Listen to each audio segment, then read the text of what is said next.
Hello children, welcome back to computer class. I hope you all are fine at your home and stay safe. As you all know that we are reading chapter number 5. Today our topic is layout of an HTML document. An HTML document consists of text along with the set of HTML elements commonly known as tags. Tags किसको कहते हैं? जो HTML document होता है जिसमें जो है HTML के सेट्स और एलिमेंट्स हो उसको हम कहते हैं tags. The text conveys the data of a document and tags basically mark up the document. The HTML elements are written inside the angle brackets less than and greater than symbol. जो HTML होते हैं वो हमेशा जो है symbols में लिखे होते हैं, symbols के बीच में एक less than और एक greater than में या फिर bracket में. Okay. Types of HTML tags. Container tag. पहला कौन सा है? Container tag. Container tag has a starting as well as ending tag. For example, HTML/HTML, they can hold the text as well as other elements between two tags. Syntax. अब syntax किसको कहते हैं? Tags, text, फिर उसके बाद tag. ये इसका second है syntax. थर्ड पॉइंट क्या है? empty tag. An empty elements does not have an ending tag. For example, HR, it will draw horizontally line. Note the HTML elements like HTML and HR written inside bracket. HTML और HR जो है वो हमेशा क्या है? एक bracket में ही लिखा होगा. Document tag. डॉक्यूमेंट टैग क्या होता है? First HTML tag. An HTML document starts with HTML tag and ends with the tag HTML/HTML here written. It is necessary for all HTML pages to have HTML tag which signifies the beginning of an HTML document and /HTML indicates the end of the HTML documents. HTML tag की पहचान क्या है? पहले start जो होता है वो greater than और लेस देन के बीच में HTML लिखते हैं और लास्ट में एंड जब करते हैं कोई भी टैग को तो लास्ट में स्लैश दे करके फिर HTML लिख करके ब्रैकेट को मीन्स ग्रेटर देन और लेस देन के ब्रैकेट में इसको करके लिखते हैं.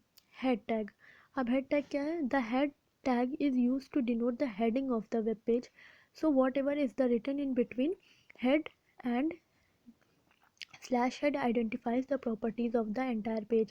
जिस तरह से हम किसी भी HTML को स्टार्ट करते हैं तो पहले हम वो ग्रेटर और लेस देन के ब्रैकेट में जो है वो HTML लिखते हैं और लास्ट में जब एंड करते हैं HTML को तो स्लैश डाल करके फिर HTML करते हैं तो इससे ये डिनोट होता है कि ये HTML का एंड है. तो उसी तरह से हेडिंग का जो है हेडिंग में हम पहले हेडिंग टैग करके फिर लास्ट में हेड का जो स्लैश डाल करके करते हैं तो ये हमको आइडेंटिफाई कराता है कि जो हेडिंग है वो उसकी क्लोज हुई. After head there is yet another basic tag title. The tag title or title is use to give a title to the HTML document. एक हेडिंग हुई, हेडिंग के बाद फिर आप उसको क्या करते हैं? टाइटल देते हैं. Title of the document describe the contents of the page. So it is important to give a page an appropriate title. तो ये ज़रूरी है कि आप उसको एक appropriate title भी दें heading के साथ भी. Whatever you write in between title and title tags will be appear on the title bar on the browser window. आप जो कुछ भी टाइटल में लिखते हैं वो आपके टाइटल बार पर शो करता है ब्राउज़र विंडो के. देन उसके बाद क्या है? Body tag. HTML tag, head tag, उसके बाद अब है हमारा body tag. The body tag contains the contents of the web page. It is the area where most of the work is done. The contents in between body and body tags are displayed in the browser windows. Here we can enter the text and graphics for the web page. Body tag में हम जो है उसके contents को जो भी रहते हैं उसको लिखते हैं या टैग करते हैं और फिर it is the area where most of the work is done. ये ऐसा एरिया है जहाँ पर बहुत सारे वर्क को हम करते हैं.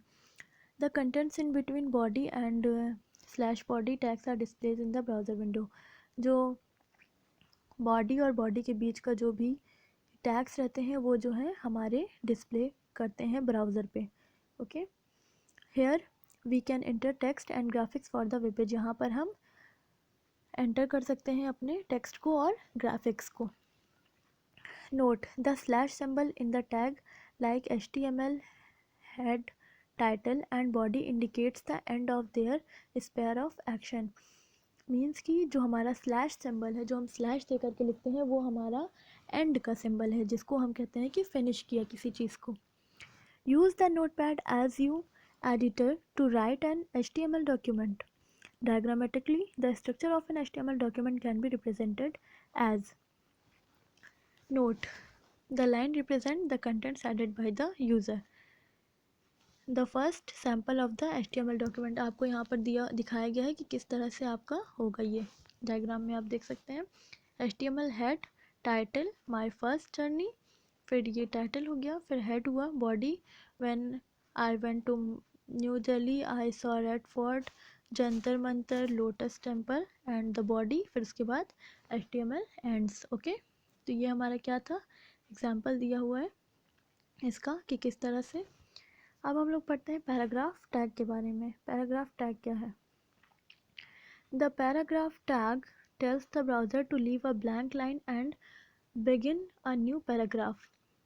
Now, when the browser interprets this tag, it displays a blank line and the text follow the paragraph is displayed the next line. हम किसी भी चीज़ को जहाँ पर एक लाइन पे ब्रेक करके नेक्स्ट लाइन से लिखते हैं तो वो हमारी उतनी दूर का एक पैराग्राफ हो जाता है. तो उसी तरह से पैराग्राफ टैग भी है कि अगर हम नेक्स्ट लाइन पर जाते हैं डिस्प्ले पर, डिस्प्ले के ब्लैंक लाइन से उतनी दूर को छोड़ के फिर दूसरी लाइन पर आते हैं, नेक्स्ट लाइन से करते हैं, तो वो हमारा एक पैराग्राफ हो जाता है. HR tag, in order to draw a line across the page used.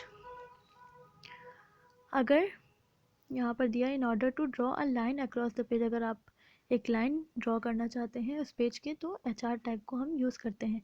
HR stand for horizontal rule. This tag puts a line commonly called as shadow line on the web page. Now let us see an example showing the use of paragraph and HR tag alongside. Here is the coding of the web page. Save the file and open it in a web browser. यहाँ पर आप example देख सकते हैं, diagram में दिया हुआ है कि HR टैग और पैराग्राफ टैग का. As mentioned earlier, sometimes you may find certain attributes with some basic tags. For instance, in case of paragraph tag, you can use p-align center. Align is used to position to the paragraph center, right or left. Okay. Similarly, for HR tag, you can use HR width 80% or HR size 5 for manipulating the size of it. Okay.